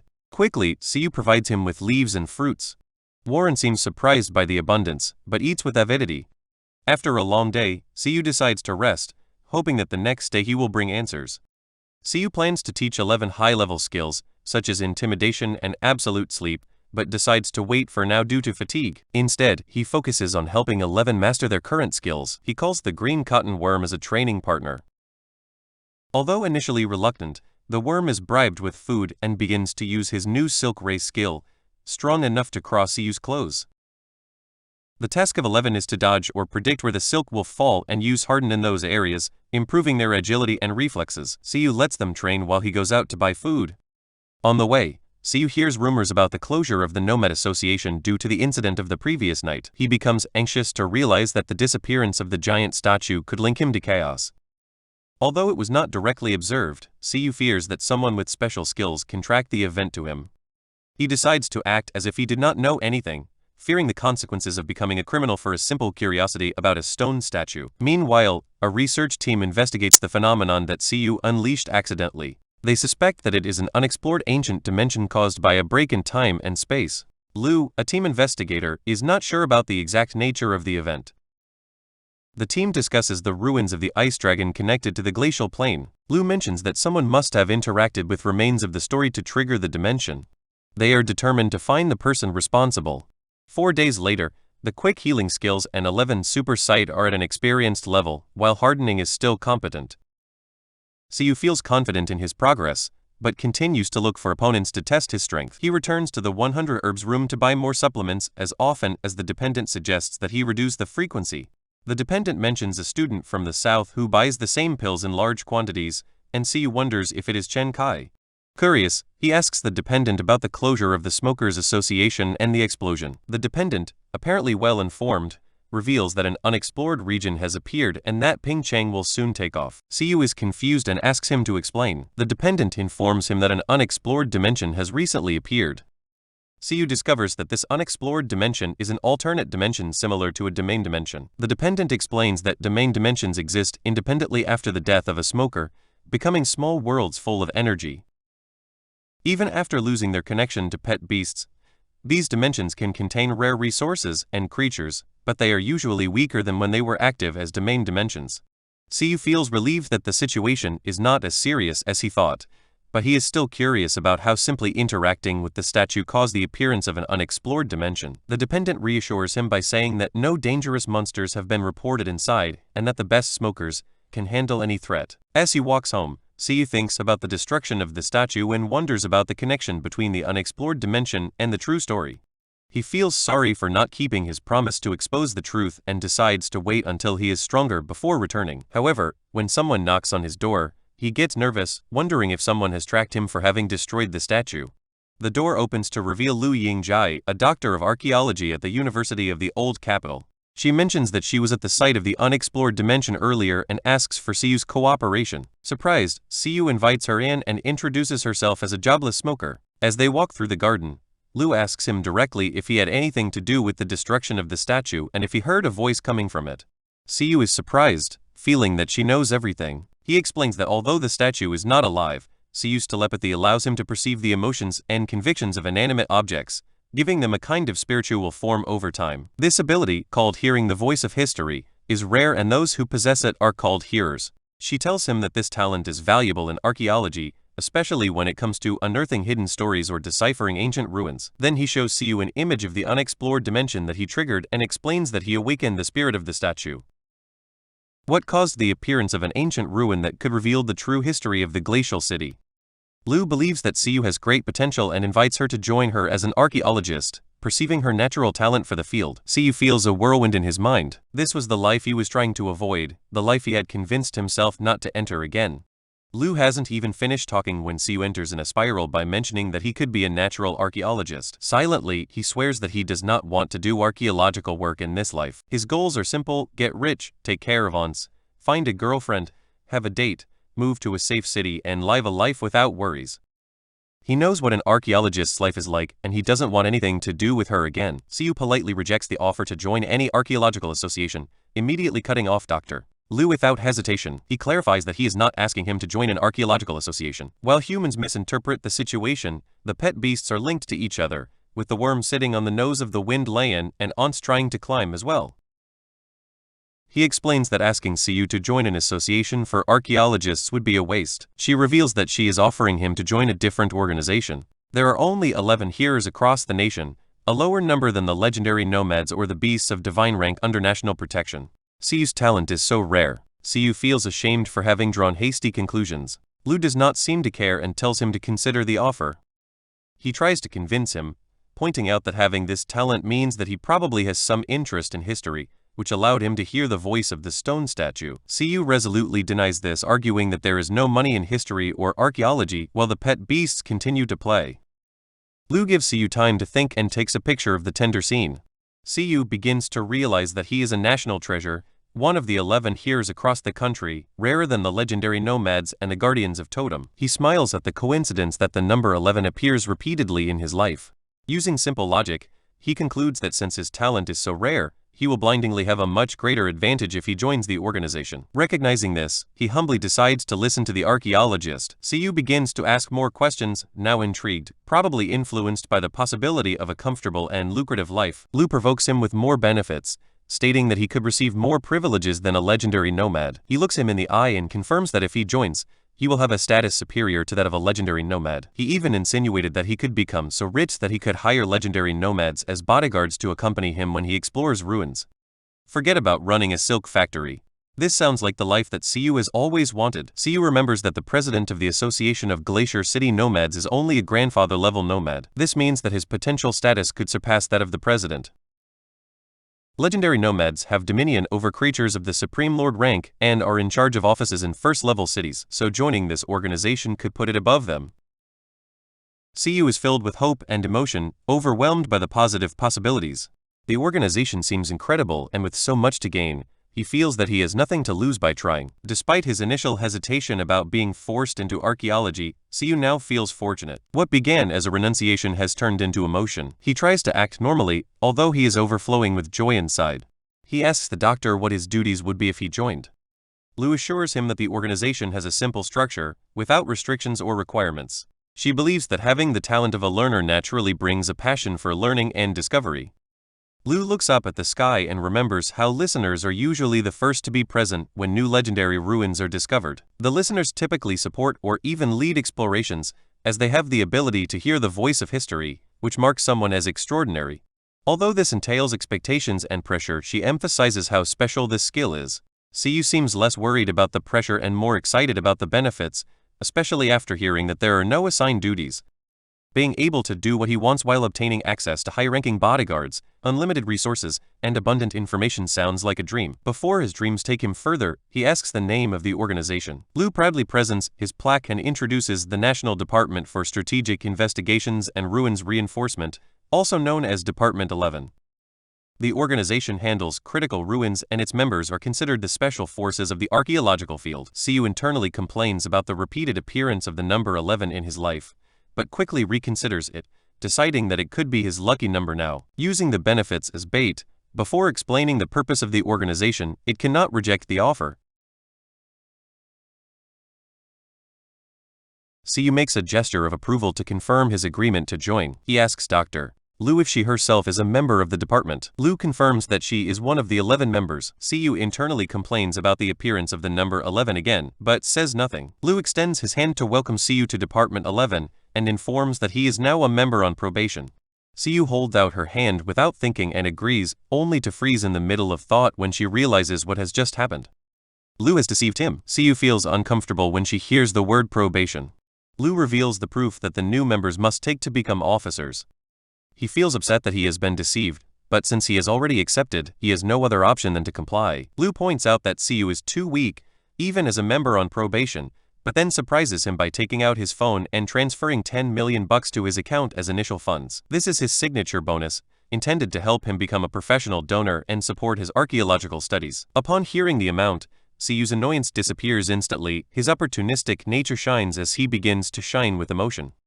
He assures the doctor that Lu will achieve everything he asks for, and of course, he asks with enthusiasm when the 10 million bucks will arrive. Siyu feels deeply grateful, knowing that this money will change his life.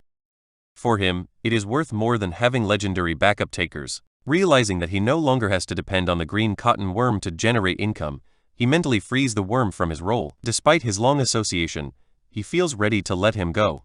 Lu sits on his winged lion and informs Siyu that the documents and the money will be delivered the next day. He advises her to keep her association with Department 11 a secret, unless it is absolutely necessary, warning that revealing this could make it a target for international spies. He also reassures her by saying that only members of Department 11 know about her participation in the appearance of the ancient ruin. He finally explains that until his probation period is over, she will be his only contact within the organization. Siyu reflects on the situation, realizing that this is really a honey trap. What started as an unpaid job has now become a secret position with potential risks. However, Siyu understands the danger of having a talent as rare as his. Being one of the only 11 people with that ability throughout the nation makes him a probable target, especially given his current low level. He assigns Siyu his first mission as a trial member to investigate the true history of the glacial city.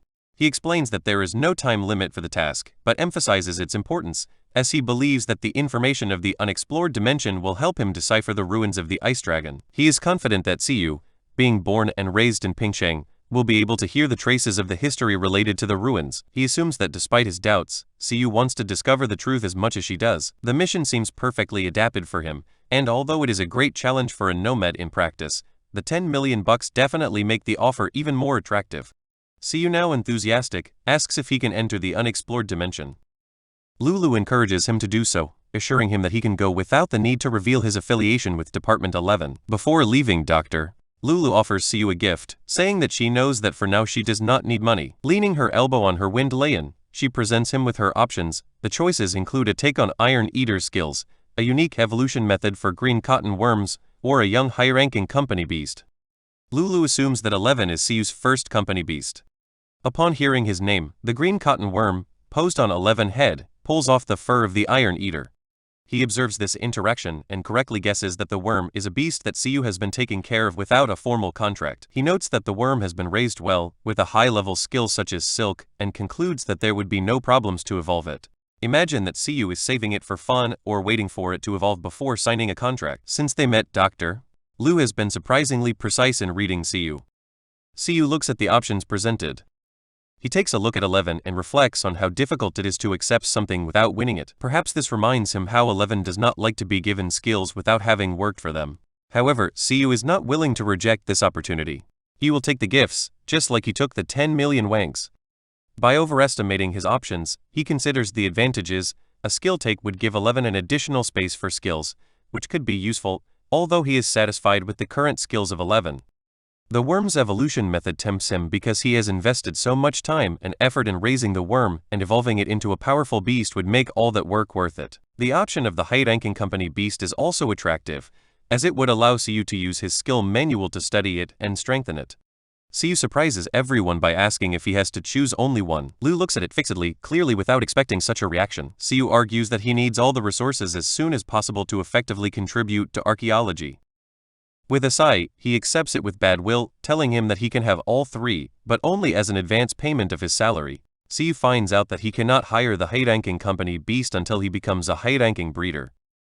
As a breeder in practice, he can only hire one company beast at a time. The second beast will have to wait until it becomes a first-rate professional breeder. But even then, his demand dimension will not be strong enough to sustain the growth of a high-ranking beast. This means that although the higher-ranking beast is guaranteed, it will have to wait a while to claim it. Siyu, looking down, but understanding, sits down and focuses on the other gifts. Lu comments on the take of skills for Iron Eaters. He and the company beasts focus their attention on this gift, while the doctor admits that she is not familiar with Iron Eaters. However, he mentions that the Bamboo Rock Gym in Pinggan has 2 skills that can teach Iron Eaters. He offers to provide Siyu with a recommendation to learn directly from the gym leader. Siyu had already planned to learn from the great doming master at the Bamboo Rock Gym, since he believes that learning skills naturally, instead of copying them, is more reasonable. He agrees to go without protesting, lifting the green cotton worm. He listens to Dr. Lu ask directly if he plans to raise it in a crystal butterfly wind before hiring it. Siyu rejects the suggestion and explains that the green cotton worm is one of the most potential beasts. Hearing this, the worm imagines itself as a boss worm, feeling important for the first time. It turns out that green cotton worms have the largest number of evolutionary paths among all beasts. Through metamorphosis, they can evolve into dozens of species of butterflies and butterflies. Evolution researchers usually start their careers by studying the evolutionary paths of green cotton worms. These worms develop rapidly and their evolution is highly unpredictable, seeming like a bet. The researchers remain alert due to the unexpected results, but Siyu seems confident that he has the best luck and will achieve the best possible evolution for his worm. Lu stands up next to her omnivorous Lian Wind and begins to explain the 3 evolutionary paths of rank boss for green cotton worms. She emphasizes that the worm will probably surpass the Iron Eater in potential, making it a second perfect beast for Siyu. This excites her even more, as the competitive nature of 11 will ensure that both pets continue to strengthen together. Siyu asks her to elaborate more on the evolutions of rank boss. It is explained that the ranks of bosses are classified as low, medium, and high, with the highest ranks significantly more difficult to achieve. The evolution of low-grade boss rank is the swallowtail butterfly, a wind-type beast with the wind ability. Its wings look like beautiful stained glass. The evolution of medium-grade boss rank is the ghostly beauty moth, a dark-type beast specialized in curses, stealth attacks, and murders. Its black and violet wings have threatening marks that look like cat eyes. Finally, the evolution of high-grade boss rank is the Morphohelena butterfly, a light-type beast expert in the use of rays of light and illusions. It looks like a battle angel descending from the skies. Although each evolution of rank boss is unique, Lu comments that they are all elegant in their own way. She explains that evolving green cotton worms is not easy. Specific materials and food are required to guide the worm to the desired evolutionary path. In addition, the silk ability must be at a competent level. Although achieving a perfect level would take away all the potential of the beast, she admits that it is difficult to achieve a perfect silk mastery and reassures Siyu, ensuring that a competent mastery is enough. Siyu remembers the worm's short life, which urgently adds to her efforts. The green cotton worm seems lost with all this information, but Siyu assimilates it with determination and begins to plan. He reflects on all the mentioned forms of evolution and considers them viable options. He enters analysis mode, tracing the necessary materials and focusing on mastering silk at least at a competent level. Initially, he thought that perfect mastery would be the minimum requirement for evolution, but now he wonders if impeccable mastery could unlock 200% of the worm's potential. Curious, he asks Lu if it is possible to achieve impeccable silk mastery. He explains that it is possible, but it would require raising the worm in an unexplored dimension or in ruins compatible with green cotton worms. Alternatively, he could wait until he becomes a legendary breeder to raise the worm, although she recognizes that this is not feasible at her current level. Lu's willingness to answer his endless questions and the accelerated course on the evolution of green cotton worms continues. Lu reminds him that there are 2 viable methods for evolution and even offers help to create an evolution of an ice phoenix moth. Siyu assures him that his questions are born out of curiosity. Although his ambition is evident, Lu warns him not to be greedy. He points out that although the impeccable silk mastery would increase the evolutionary potential, it would also increase the difficulty of the evolutionary process. A greater difficulty means a greater risk that the worm will not come out of its cocoon. He adds that the success of evolution also depends on the materials used. Providing the correct materials during the cocoon phase could teach the worm a new ability that would help it break the cocoon. However, even with the best evolution planner, there are no guarantees. Siyu absorbs this information, reviewing it in his mind. A greater silk mastery leads to a stronger cocoon, which increases the difficulty of leaving, but if the worm is successful, its evolutionary potential will be significantly greater. The process is both simple and incredibly complex. He recognizes that the materials he uses will be crucial, since not learning a skill during evolution would be a failure. Using the advantages of the skill manual, Siyu develops a plan to teach the worm a skill before it enters the cocoon phase. If the worm gains a skill that ensures it can break the cocoon, its success will be guaranteed. It is also decided to take silk to the highest level possible. Siyu begins to think innovatively again, feeling excited at the prospect of breaking the tradition and using unconventional evolution methods. He wonders if he will be able to create the strongest evolution of the green cotton worm. Proudly lifting the worm on his head, Siyu declares that he chooses the evolutionary path of the Morphohelena butterfly. Although he knows that the worm could not evolve to the rarest form, he plans to use the materials for this path as a reference. Lu is not surprised by his choice and reminds him of the difficulty and preparation necessary to achieve it. Lu reminds Siyu again that if the evolution fails, the materials will be wasted and the worm will be trapped in his cocoon.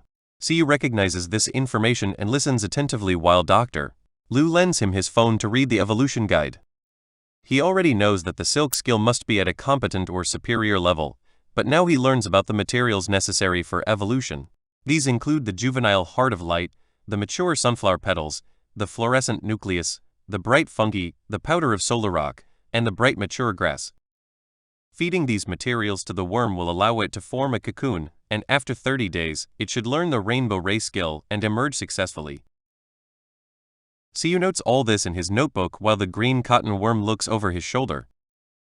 Upon reviewing the process, Siyu feels overwhelmed by the intricacy of the steps. He reads that the bright grass must be soaked in a solution made of powder of solar rock and spring water in a proportion of 9:1 for an hour, before feeding the worm.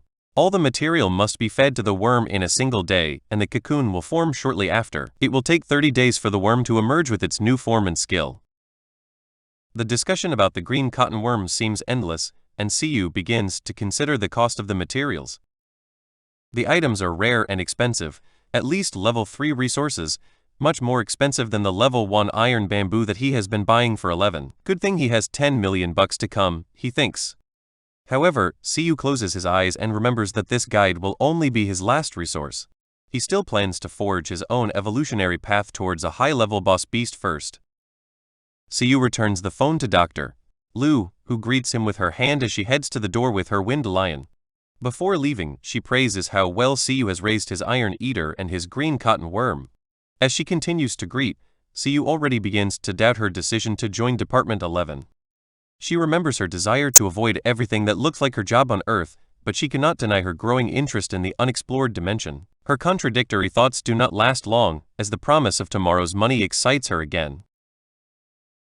Siyu decides to spend as much as she can today, maybe even buy a phone. The new recruit from Department 11 heads to the Sentry building, heading directly to the electronics department. A black-haired employee assists him while he describes his ideal phone, one that can be connected to the internet, detect energy levels, and include a beast pack without omitting details. The employee introduces CU to the Atlantic M30 model, the last model of the Sentry group. It has 6.29 beast entries and skills, as well as microwave detection for beasts below the transcendent level. Its price is $999,999, but the employee generously offers 1,000 additional bucks in call time. CU holds the elegant phone in her hand and asks if she can try it. The employee accepts, and CU immediately points the phone at a nearby beast. The phone announces that the beast is a mechanical dog, showing all its details.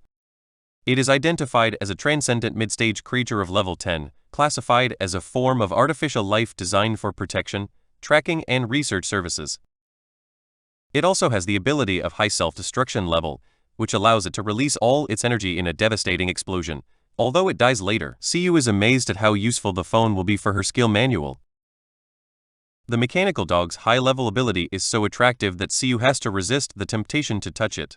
He briefly wonders if he could copy the ability after the dog uses self-destruction, but logic reminds him that he doesn't really need it.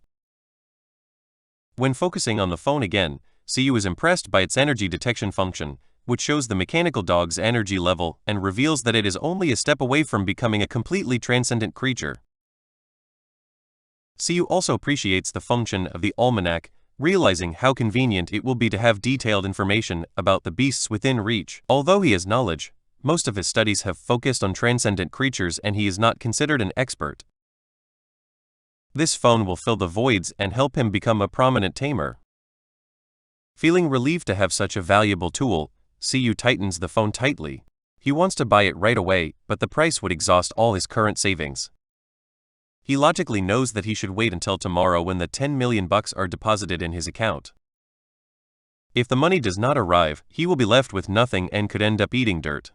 CU raises his hand holding the phone and makes a firm decision. He will buy it now and put his trust in the doctor. Smiling at the dependent, he confirms that he will take the phone. The dependent, excited, assures CU that he made an excellent choice. CU walks through the mall after buying the mobile phone, stopping in front of the Talent Club's Beast Supply store. He thinks about the 11 diet. While the Iron Eater adores the iron bamboo, CU thinks it's time to give him something better. Upon entering the store, he begins to examine the products and uses his new phone to investigate possible purchases. A material made of wood that contains metallic minerals draws his attention. It is called metalcore wood, a spiritual plant that serves as a source of food for iron eaters, improving their vitality and enhancing their ability to harden.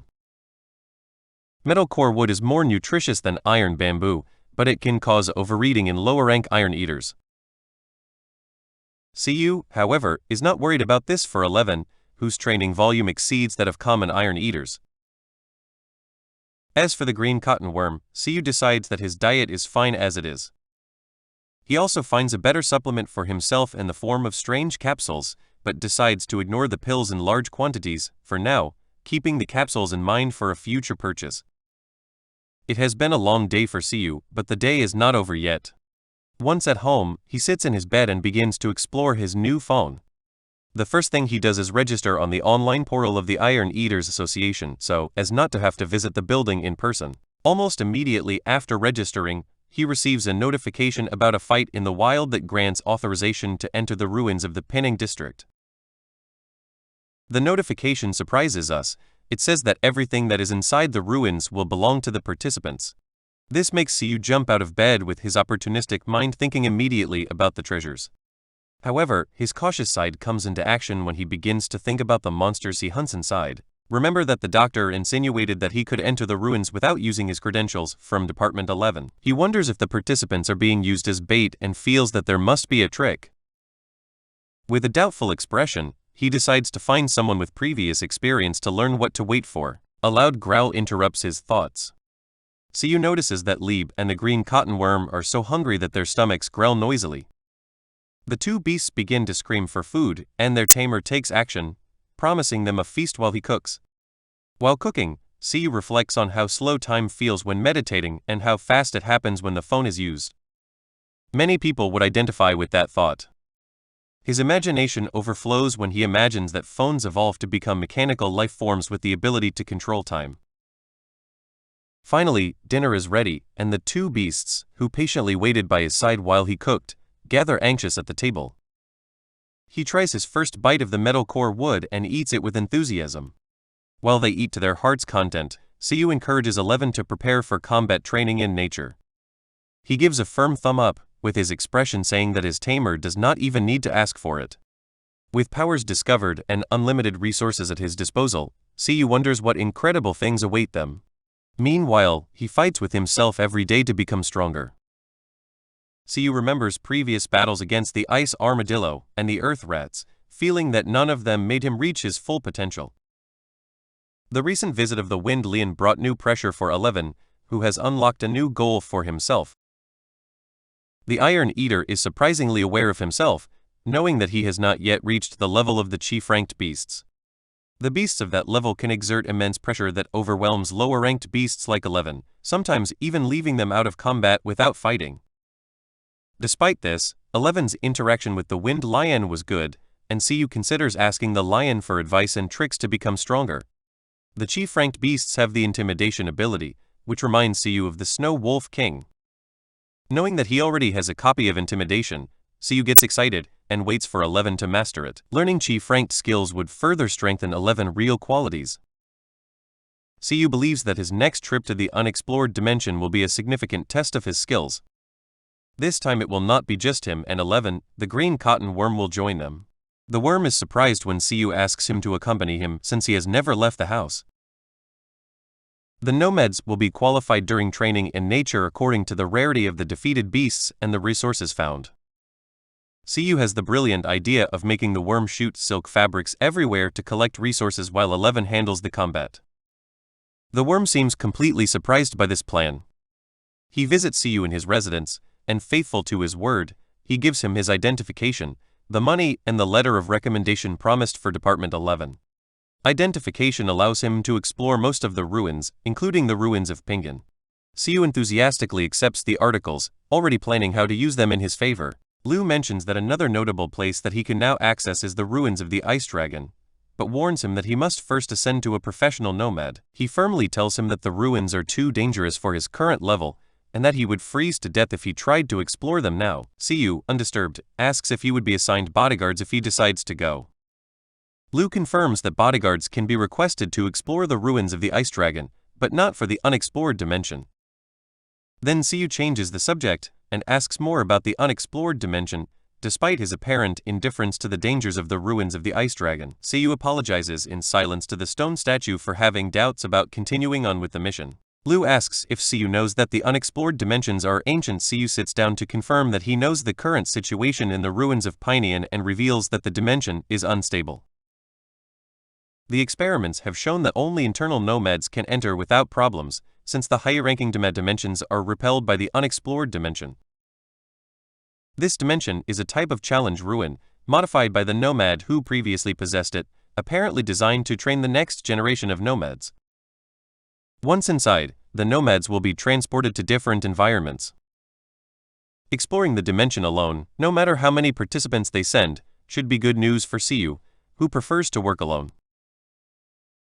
The nomads will face clones of elemental beings, and will only be able to advance to the next environment by defeating them. The ruins are structured like a challenge with multiple stages, each with a boss at the end.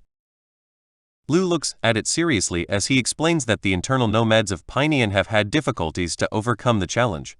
If no one in the district progresses, the opportunity to explore the ruins will be granted to nomads from other districts.